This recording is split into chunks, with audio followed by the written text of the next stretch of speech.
A volta de Daniel Ricciardo à Fórmula 1 é um dos acontecimentos da temporada até agora. Porém, o final feliz para o australiano depende daquele que talvez seja o pior carro do grid. Não se trata apenas de ser pouco competitivo, mas também das características do carro, que podem expor algumas das fraquezas que fizeram dos 2 anos de Ricciardo na McLaren um fracasso, exceto pela vitória em Monza em 2021, é claro. O fato de a McLaren pagar milhões a Ricciardo, que tinha contrato até 2023, e trocá-lo por Oscar Piastri, mostra que o australiano está em baixa na Fórmula 1. Agora, a oportunidade de voltar no lugar de Nick De Vries dá a Ricciardo a chance de se reafirmar como estrela da Fórmula 1. A questão é, o AlphaTauri AT04 vai permitir isso? A AlphaTauri está em último lugar no Mundial de Construtores e tem, em média, o 9º carro mais rápido em velocidade de volta, à frente apenas da Alfa Romeo. Nas últimas 3 provas, os carros da AlphaTauri não passaram do Q1. Isso, por si só, não seria problema para Ricciardo ganhar moral. Vai ser difícil ter bons resultados, então ele pode ser avaliado com base em quanto ele consegue tirar de um carro limitado. Se 15º no grid for o melhor que o carro pode oferecer, então o P15 vai ser um bom resultado. Porém, Ricciardo talvez se desse melhor na Alfa Romeo, outra concorrente ao pior carro do grid atual. Ok, faltam downforce e velocidade, mas tanto Valtteri Bottas quanto Guan Yu Zhou elogiaram o equilíbrio da Alfa Romeo. O caso da AlphaTauri é bem mais complicado. Desde o início do ano, a maior fraqueza tem sido a instabilidade na traseira no final da entrada das curvas lentas. A partir daí, o carro passa a sair de frente no meio da curva. Em uma entrevista para The Race inglesa no início do ano, De Vries chamou isso de equilíbrio aberto. O desafio é garantir bom desempenho com um carro alto em relação ao solo. O AlphaTauri tem dificuldade nas curvas lentas quando a altura da traseira em relação ao solo está no ponto mais elevado. Houve um progresso na resolução do problema. Um dos objetivos específicos do upgrade de Silverstone, que incluía um novo assoalho, era resolver isso. A equipe ficou satisfeita porque os upgrades corresponderam às simulações, mas admitiu que os ganhos não foram suficientes para ganhar posições no grid. Nenhum dos pilotos ficou maravilhado com o impacto nas características de pilotagem. Ricciardo enfrentou uma situação parecida na McLaren. Se ele não puder confiar no AlphaTauri, corre o risco de reviver os problemas de 2021 e 2022. Os problemas de Ricciardo na McLaren tiveram origem no que ele descreveu como características peculiares do carro.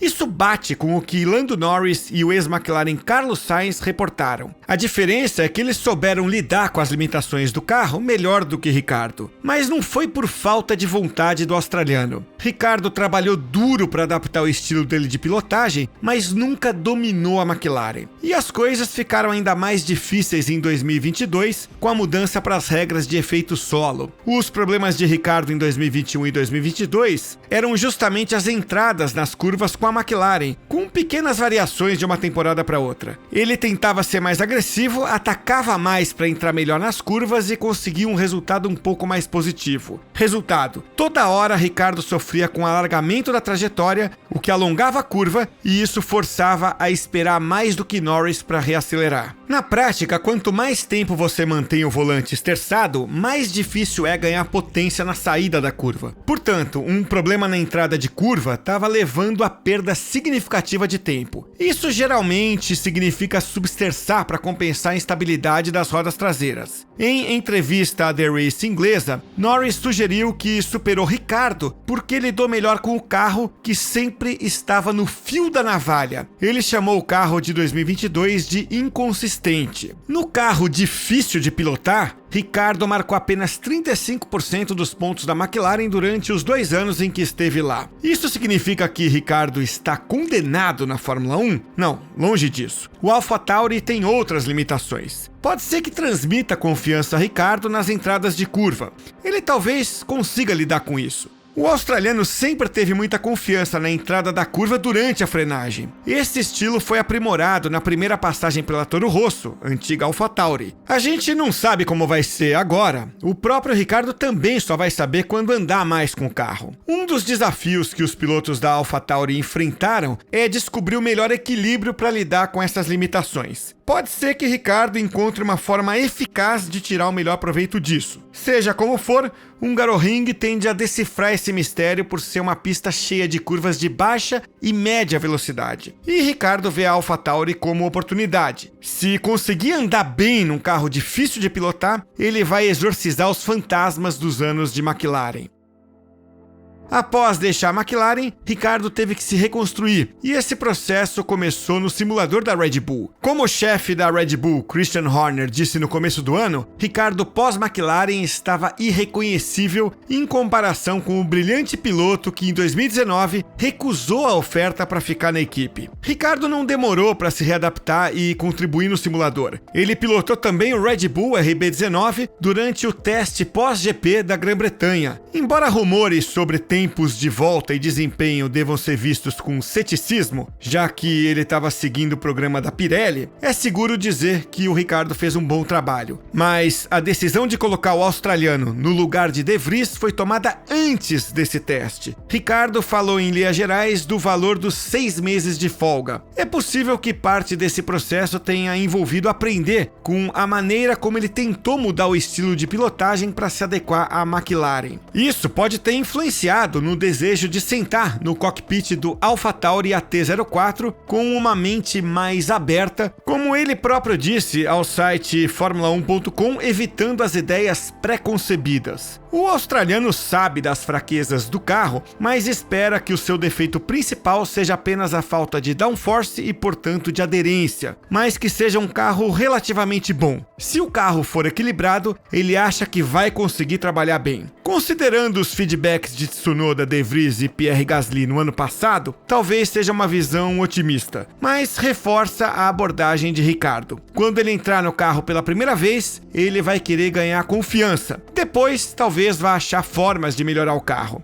Ao sentar no cockpit para os GPs da Hungria e da Bélgica, Ricciardo vai ter uma chance de se readaptar e ver o que pode extrair do carro. Se divertir significa pisar mais no acelerador do que no freio. E esse ponto é particularmente importante porque se tem uma coisa que ficou clara nos 2 anos de McLaren é que ele não estava se divertindo nem um pouco. A Fórmula 1 é business e não há dúvida de que Ricciardo está de olho em uma possibilidade de voltar à Red Bull como companheiro de Max Verstappen. Sérgio Pérez tem contrato até 2024 e uma mudança parece improvável. Porém, o mexicano não conseguiu chegar ao Q3 em 6 dos 10 GPs do ano e fez só 50% de pódios, apesar de ter o melhor carro. A pressão está aumentando sobre o mexicano, e Ricciardo sabe disso. Ok, ele não fala abertamente que está de olho na vaga de Pérez, mas qualquer um na posição dele estaria. No final de 2022, o australiano descartou pilotar para uma equipe mal classificada no Mundial e disse que preferia mirar num lugar melhor para 2024. Considerando a conexão com a Red Bull, a AlphaTauri pode ser um caminho para chegar a um carro vencedor. Ricciardo ganhou 8 GPs, mas nunca disputou o título mundial. Então, se tiver uma chance de correr num carro competitivo, ele obviamente vai querer aproveitar. Em entrevista ao Formula1.com, o australiano comparou o momento atual a quando ele subiu nas categorias de base da Red Bull. Dali partiu para ganhar GPs com a Red Bull entre 2014 e 2018. Para Ricciardo, a Red Bull meio que diz: se você tiver resultados, nós continuaremos te apoiando. Então, ele vai lutar para se destacar na AlphaTauri e, quem sabe, dar o passo seguinte. Mas, afinal, o que seria um bom desempenho para a AlphaTauri? Ricciardo quer tentar o top 10, que é onde a AlphaTauri tem estado nos seus melhores dias. O auge foram os 2 décimos lugares de Yuki Tsunoda. Na verdade, ele terminou em 9º na Espanha, mas foi punido. Ricciardo precisa tirar o máximo do carro e superar o companheiro de equipe, Tsunoda. E não há garantias. Tsunoda vem tendo uma temporada discreta, mas sólida, e Ricciardo está determinado a começar com tudo e aplicar as lições aprendidas enquanto ficou de fora. O australiano precisa se provar. Ok, ele tem um baita currículo e os problemas da McLaren foram exceção e não a regra na carreira dele. Se conseguir se adaptar ao AlphaTauri AT04, ele vai se destacar. Por isso, a compatibilidade com o talvez pior carro do grid vai ser um ou vai ou racha para Ricciardo.